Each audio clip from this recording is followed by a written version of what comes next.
வரவு செலவு திட்டம் தொடர்பில் இன்று நடைபெற்ற ஊடகவியலாளர் சந்திப்புகளில் அரசியல் கட்சிகளின் பிரதிநிதிகள் கருத்து தெரிவித்தனர். மக்களுக்கு ஏதாவது சிறு சலுகைகள் வழங்கப்படுகின்ற விடயங்களை பெரிதாகவும் மக்களின் மீது சுமத்தப்படும் சுமைகளை மறைத்தும் கூறுகின்றனர். அதனால் மறைக்கப்பட்ட விடயங்கள் மிக தெளிவாகிறது. தொலைத்தொடர்பு வரி 5 வீதத்தால் அதிகரிக்கப்பட்டுள்ளது. கையடக்க தொலைபேசி மற்றும் இணைய பாவனையாளர்களுக்கான கட்டணங்கள் அதிகரிக்கப்படுகின்றன.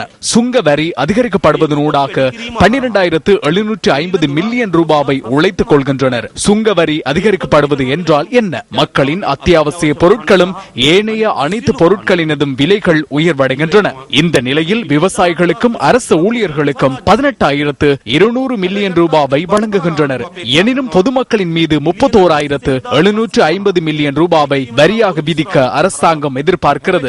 சம்பள உயர்வு வழங்குகின்றமை மற்றும் விவசாயிகளுக்கு ஓய்வூதியத்தை வழங்குகின்றமை போன்று அரசாங்கம் 2 மடங்கு வருமானத்தை வரி அறவீட்டின் மூலம் பெற்றுக்கொள்ள எதிர்பார்க்கிறது.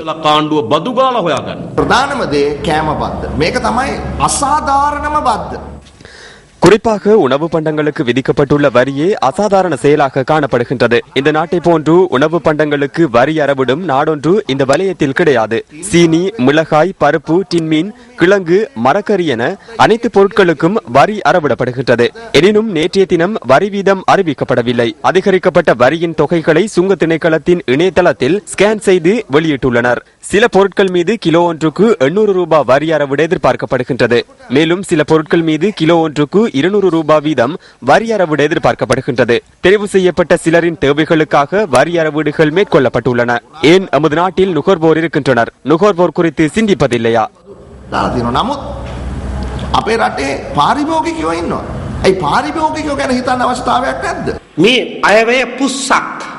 මේක ඇතුලේ මොකවත් නැහැ. இந்த வரவு செலவு திட்டம் செயற்திறனற்ற ஒன்றாகும். இதற்கு உள்ளே எதுவும் கிடையாது. வரவு செலவு திட்டத்தின் ஊடாக அமைச்சர்கள், பாராளுமன்ற உறுப்பினர்கள் மற்றும் தலைவர்களே அனைத்து நலன்களையும் பெற்றுக் கொள்கின்றனர். அதே போன்று கெசினோ வர்த்தகர்களும் நலன்களை பெற்றுக் கொள்கின்றனர். சிறு வர்த்தக நடவடிக்கைகளில் ஈடுபடுவோருக்கு எந்தவித நலன்களும் கிடைக்கவில்லை. பொதுநலவாய மாநாட்டிற்காக செலவு செய்த தொகையை பொதுமக்களிடம் இருந்து பெற்றுக் கொள்ள முயற்சிக்கின்றனர்.